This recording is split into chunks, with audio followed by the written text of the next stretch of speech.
भारत माता की। भारत माता की।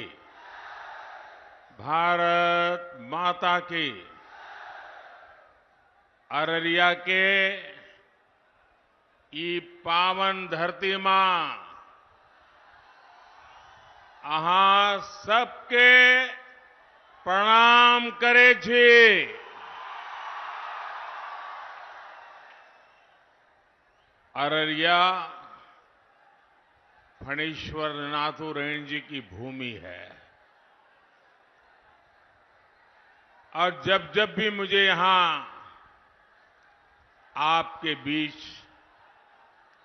आने का अवसर मिला है, हर बार बाबा मदनेश्वर और मां काली की कृपा और आप जनता जनार्दन आपका भरपूर आशीर्वाद मिला है। आज भी अररिया और सुपौल का ये स्नेह मेरे लिए बहुत बड़ी ऊर्जा है, बहुत बड़ी शक्ति है। मैं आपको विश्वास दिलाता हूं, आपके इस कर्ज को उतारने के लिए मैं और ज्यादा मेहनत करूंगा और तीसरे कार्यकाल में आपके हित में, देश के हित में और ज्यादा बड़े फैसले देश लेने वाला है। साथियों, मैं हिंदुस्तान के कोने कोने में इन दिनों जनता जनार्दन के आशीर्वाद मांगने के लिए जा रहा हूं और देश के कोने में जहां जहां गया, शहर हो, गांव हो, पुरुष हो, स्त्री हो, युवा हो, युवती हो, पूरे देश एक ही बात कह रहा है, फिर एक बार, फिर एक बार, फिर एक बार। भाई और बहनों, आज दूसरे चरण का मतदान भी चल रहा है। ये लोकतंत्र का महापर्व है। मेरे सभी मतदाताओं से, विशेषकर युवा वोटर से अपील है कि ज्यादा से ज्यादा संख्या में वोट डालने के लिए जाएं। मैं जानता हूं गर्मी का समय है, लेकिन विपरीत परिस्थितियों में भी हमें देश के हित में, लोकतंत्र की मजबूती के लिए वोट देने का अपना कर्तव्य निभाना ही चाहिए। हमें एक कदम भी पीछे नहीं रहना चाहिए। और मेरा तो आपसे भी आग्रह है, जब आपके यहां मतदान का दिवस हो, हर पोलिंग बूथ में यात्रा निकाल करके 20-20, 25-25 लोग गीत गाते गाते, थाली बजाते बजाते, उत्सव मनाते मनाते पोलिंग स्टेशन पर वोट देने के लिए जाना चाहिए। पोलिंग बूथ पर उत्सव का वातावरण होना चाहिए। ये लोकतंत्र है। प्रचार में कितनी ही तू मैं चलती रहे, लेकिन मतदान का दिन पूरे इलाके का उत्सव का दिन होना चाहिए। साथियों, 2024 का ये चुनाव भारत को आर्थिक और सामरिक रूप से शक्तिशाली बनाने के लिए चुनाव है और इसमें बिहार के आप सभी मेरे जागरूक भाई बहनों की बहुत बड़ी भूमिका है। गुलामी के लंबे कालखंड से पहले जब बिहार समृद्ध था, तब भारत एक महाशक्ति था। आज जब भारत दुनिया की तीसरी सबसे बड़ी आर्थिक महाशक्ति बनने के लिए चल पड़ा है, तो बिहार की भी इसमें बहुत बड़ी भूमिका है। बिहार के लोगों की प्रतिभा, यहां के लोगों की बौद्धिकता, यहां के लोगों की परिश्रम की पराकाष्ठा करके दिखाने का जो जज्बा है ना, ऐसा जज्बा कहीं और देखने को नहीं मिलता है।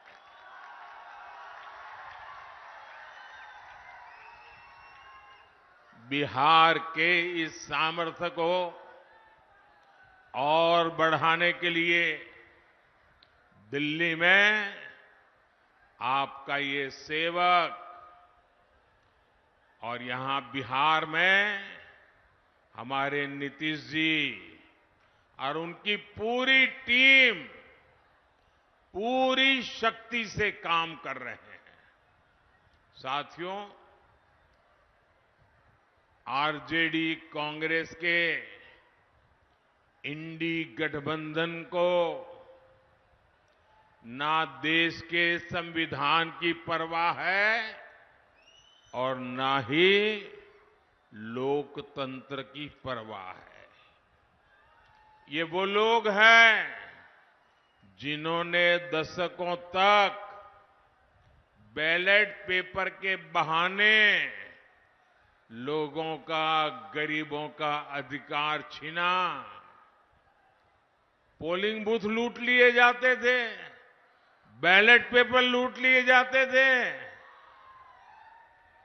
बिहार के लोग साक्षी हैं कि कैसे आरजेडी कांग्रेस के शासन में चुनावों में मतदान पत्र, बैलेट पेपर लूटे जाते थे।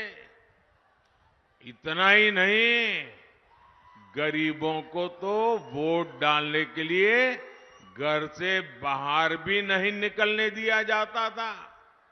मेरे दलित भाई बहन, मेरे पिछड़े भाई बहन, उनको तो डंडे के चोट पे घर के बाहर निकलना मना कर दिया जाता था। अब जब गरीबों को, देश के ईमानदार मतदाता को ईवीएम की ताकत मिली है, तो ये जो चुनाव के दिन लूट चलाते थे, वोट हड़प करने के खेल खेलते थे, इन लोगों से बर्दाश्त नहीं हो रहा था। अभी भी वो परेशान है और इसलिए उनका दिन रात यही काम रहता है, कैसे भी करके ईवीएम हटना चाहिए, ये बटन दबाने वाला खेल बंद होना चाहिए। यही उनका खेल चल रहा है। इंडी गठबंधन के हर नेता ने ईवीएम को लेकर जनता के मन में संदेह पैदा करने का पाप किया है। लेकिन आज देश के लोकतंत्र की ताकत देखिए, बाबा साहब आम्बेडकर के संविधान की ताकत देखिए। आज सुप्रीम कोर्ट ने अभी 1-2 घंटे पहले ही मतपेटियों को लूटने का इरादा रखने वालों को ऐसा गहरा झटका दिया है, ऐसा गहरा झटका दिया है कि उनके सारे सपने चूर चूर हो गए हैं। आज उच्च न्यायालय ने, सुप्रीम कोर्ट ने साफ साफ कह दिया है कि बैलेट पेपर वाला पुराना दौर वापस लौट करके नहीं आएगा। आज जब पूरी दुनिया भारत के लोकतंत्र की, भारत की चुनाव प्रक्रिया की, भारत के चुनावों में टेक्नोलॉजी के उपयोग की वाहवाही करती है, तारीफ करती है, तब ये लोग अपने निजी स्वार्थ के लिए बदनीयत से ईवीएम को बदनाम करने पर लगे पड़े थे। इन्होंने लोकतंत्र के साथ लगातार विश्वासघात करने की कोशिश की है, लेकिन आज इन्हीं लोगों को देश की सर्वोच्च अदालत ने, सुप्रीम कोर्ट ने ऐसा करारा तमाचा मारा है, ऐसा करारा तमाचा मारा है, ये अब मुंह ऊंची करके देख नहीं पाएंगे जी।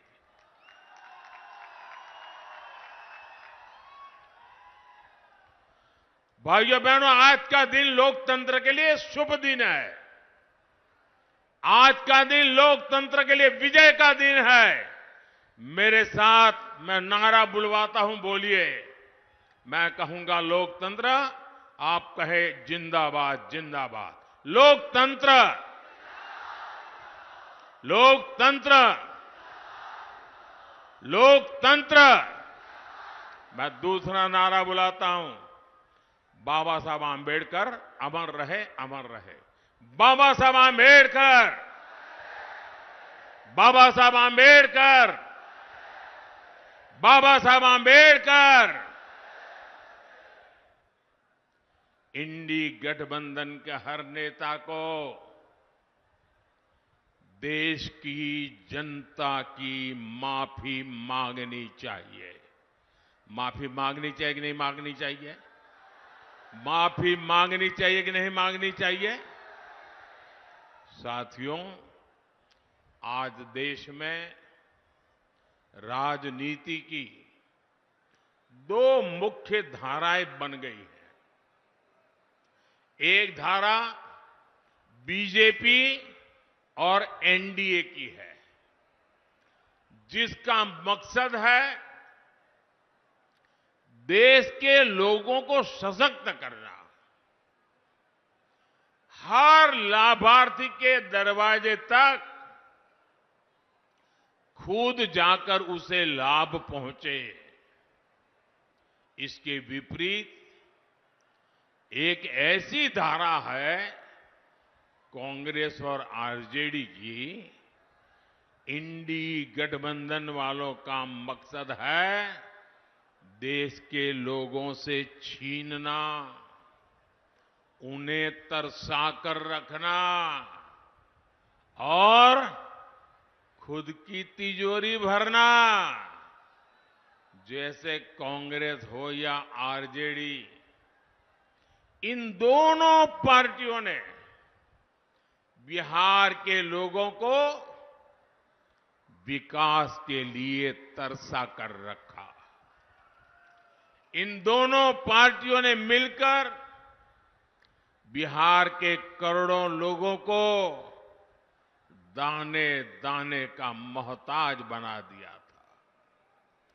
किसी के पास खेत खलिहान है तो नौकरी के बदले उसकी जमीन छीन लो, किसी पास नौकरी है तो तनख्वाह छीन लो, किसी के पास गाड़ी है तो गाड़ी छीन लो, कोई थोड़ा भी सामर्थ्यवान है तो उसका अपहरण करवा लो। यही जंगल राज के दिनों का हाल था। यही आरजेडी और कांग्रेस के शासन का तरीका था। नीतीश जी ने और बीजेपी के लोगों ने और एनडीए के सब साथियों ने बड़ी मेहनत करके बिहार को उस जंगल राज से बाहर निकाला है। अब एनडीए की सरकार मिलकर प्रयास कर रही है कि हर लाभार्थी के दरवाजे पर पहुंचे उन्हें अपनी योजनाओं से जोड़े। पिछले 10 साल में बिहार के लोगों को 50,000 करोड़ रुपए, ये आंकड़ा याद रखोगे? मेरे बिहार के लोग तो बहुत जागरूक है। मैं जो आंकड़ा बोल रहा हूं याद रखोगे? जरा आप जवाब दे तो मैं बोलूं। जो मैं आंकड़ा बोल रहा हूं याद रखोगे? जो आंकड़ा मैं कह रहा हूं याद रखोगे? 50,000 करोड़ रुपए से ज्यादा डायरेक्ट बेनिफिट ट्रांसफर के तहत सीधा दिल्ली से आप सब लोगों के खाते में भेजे गए हैं। 50,000 करोड़ रुपया। अररिया और सुपौल के किसानों के बैंक खाते में पीएम किसान सम्मान निधि के 1,600 करोड़ रुपए जमा हुए हैं। कोई बिचौलिया नहीं, कोई रिश्वत नहीं, कोई कट नहीं, कोई चोरी नहीं, सीधा किसान के खाते में मोदी ने भेजा है। यहां अररिया और सुपौल दोनों जिलों में गरीबों को 3 लाख पक्के घर मिले हैं। 3 लाख पक्के घर। साथियों, बहनों बेटियों के जीवन को आसान बनाना ये एनडीए की प्राथमिकता है। बहनों को उनकी सुविधा के लिए नल से जल मिला है, शौचालय मिला है, मुफ्त बिजली कनेक्शन मिले हैं। एनडीए सरकार की मुफ्त राशन की योजना ने हमारी माताओं, बहनों, बेटियों की बहुत बड़ी चिंता समाप्त कर दी है। 5 लाख रुपए तक के मुफ्त इलाज वाली आयुष्मान योजना बहनों बेटियों के लिए नई संजीवनी बनाई है। भाइयों बहनों, हम लोग तो जानते हैं अपने परिवारों में, क्योंकि मैं भी तो आप ही की तरह बिल्कुल सामान्य परिवार से, गरीब परिवार में पैदा होकर के आया हूं, और इसलिए मैंने वो दुख दर्द क्या होता है ना, वो जी करके आया हूं। आपने भी वही देखा है।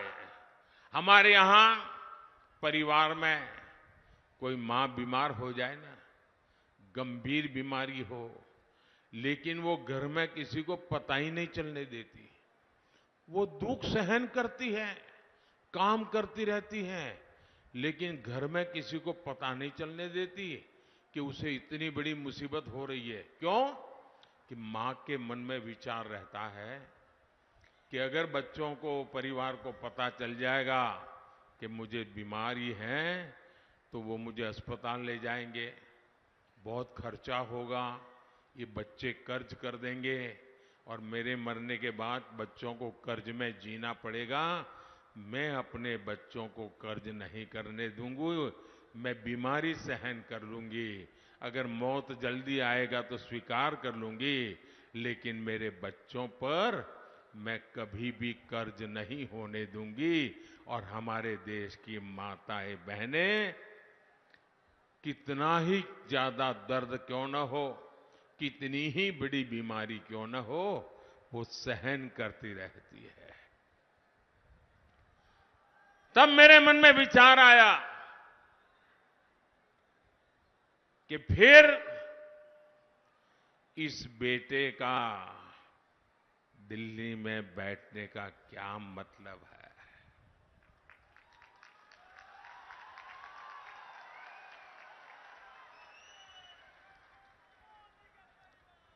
अगर गरीब का बेटा दिल्ली में बैठा है, आपका बेटा दिल्ली में बैठा है, तो हर मां मेरी मां है।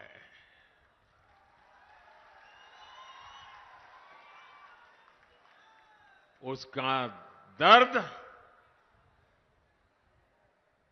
उसके स्वास्थ्य की चिंता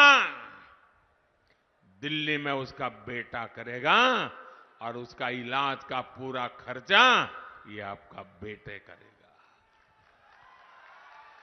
और अब मैं एक नई योजना आपके पास लेके आया हूं। किसी भी जाति बिरादरी में पैदा हुआ हो, कुछ भी कमाता हो, शहर में रहता हो, गांव में रहता हो, अब हर परिवार में बुजुर्ग होते ही होते हैं। 70 साल की उम्र के माता पिता, दादा दादी, नाना नानी, चाचा चाची हमारे परिवार में होते ही हैं। और वो कमा धमा तो सकते नहीं है, और जब कमा धमा सकते नहीं और बीमारी तो आ ही जाती है इस उम्र में, और बीमारी आती है तो जो बच्चे कमाते हैं उन पर खर्च आ जाता है। अब बच्चों के लिए चिंता होती है कि मां बाप की बीमारी में पैसा खर्च करूं कि बच्चों की पढ़ाई में खर्चा करूं। और इसलिए जो 40, 50, 55 साल का बेटा जो मेहनत करके कमा रहा है उसको एक बोझ रहता है। अब आपका ये बोझ भी मोदी उठाएगा। 70 साल की ऊपर के आपके पर किसी भी परिवार में बुजुर्ग माता पिता है, अब उनका इलाज का खर्चा उनके संतानों को नहीं करना पड़ेगा, ये उनका बेटा करेगा। साथियों, कांग्रेस और आरजेडी आपका हक छीनने की प्रवृत्ति से बाज नहीं आ रहे। अब कांग्रेस ने दलितों, पिछड़ों, आदिवासियों के आरक्षण का हक छीनने की बहुत गहरी साजिश रची है। और ये मैं बहुत जिम्मेवारी पूर्वक कहता हूं। देश के संविधान ने, बाबा साहब आंबेडकर ने साफ साफ कहा है कि भारत में धर्म आधारित आरक्षण नहीं हो सकता। लेकिन कांग्रेस पूरे देश में धर्म आधारित आरक्षण के लिए जोर लगा रही है।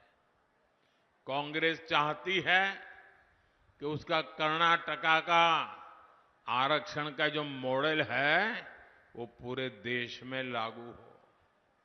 और ये कर्नाटका का आरक्षण का मॉडल क्या है, ये कर्नाटका का रिजर्वेशन का मॉडल क्या है, आप सब बिहार के मेरे भाइयों बहनों को मैं ध्यान से समझाना चाहता हूं। और जो लोग नहीं है ना, उनको भी मेरा ये वीडियो जरूर भेज देना, पूरे बिहार के घर घर में पहुंचा देना। मैं जरा बड़े दर्द और दुख के साथ, और आपकी चिंता है ना, इसलिए मैं बात कहना चाहता हूं। कर्नाटका का मॉडल क्या है? कर्नाटका में कांग्रेस ने ये जो ओबीसी समाज को आरक्षण मिलता है, जो 27% का कोटा है, उसमें से चोरी करने का बहुत बड़ा खेल खेला है। उसमें से काट करके धर्म के आधार पर मुसलमानों को देने का षड्यंत्र किया है। अब सुप्रीम कोर्ट मना करे, संविधान मना करे, तो उन्होंने एक नई चालाकी की है और सभी के आंख में धूल झोंक करके, ओबीसी समाज की आंख में धूल झोंक करके पर्दे के पीछे उन्होंने खेल खेला है। उन्होंने क्या किया? रातों रात कर्नाटका में जितने भी मुसलमान समाज के लोग थे, कितने ही अमीर क्यों न हो, कितने ही पढ़े लिखे क्यों न हो, भले कोर्ट में जज बन करके बैठे हो, कोई भी हो, रातों रात उन्होंने एक कागज पे थप्पा मार करके उनको ओबीसी बना दिया, सबको ओबीसी बना दिया। अब परिणाम क्या हुआ? जो ओबीसी समाज के लिए 27% आरक्षण था, उसका बहुत बड़ा हिस्सा इनके खाते में चला गया, और जिस ओबीसी समाज को आरक्षण मिला था, उनका हक सवालिया निशान में फंस गया। इन्होंने ओबीसी के हक पर डाका डाला है, और अब यही काम कांग्रेस यहां बिहार में, देश के और हिस्सों में करना चाहती है। और यहां तो आरजेडी पूरी तरह उनका समर्थन कर रही है। आप मुझे बताइए, आरजेडी ने कांग्रेस के इस पाप के विरुद्ध में एक शब्द भी बोला है क्या? एक शब्द भी बोला है क्या? यानी यहां बिहार के हमारे जो कुर्मी भाई बहन हैं, कुशवाहा भाई बहन है, मंडल है, यादव है, निषाद है, कई सारी हमारी जातियां ओबीसी समाज में आती है, और मैं खुद उसमें से आता हूं, इसलिए मुझे पता है कि हम लोगों की जिंदगी क्या है। ओबीसी जातियों का आरक्षण छीनकर कांग्रेस अपने चहेते वोट बैंक को देना चाहता है। मैं जरा मेरे बिहार के जागरूक नागरिकों से पूछना चाहता हूं, आप मुझे पूरी ताकत से जवाब देंगे? आप सब मुझे जवाब देंगे? जो पीछे खड़े हैं वो भी जवाब देंगे, जो इधर बैठे हैं वो भी जवाब देंगे, जो इतने दूर से मुझे देख नहीं पा रहे वो भी जवाब देंगे। क्या आप ओबीसी के आरक्षण को लूटने देंगे? क्या आप ओबीसी के आरक्षण पर डाका डालने देंगे? क्या आप अपना हक जाने देंगे? आज इनकी नजर ओबीसी के हक पर है, कल कांग्रेस आरजेडी इसी तरीके से एसटी एससी का हक भी छीनने का पाप करेगी, ये मैं आपको चेताना चाहता हूं। साथियों, तुष्टीकरण के दलदल में कांग्रेस आरजेडी जैसी पार्टियां इतनी धंस गई हैं कि उनके लिए संविधान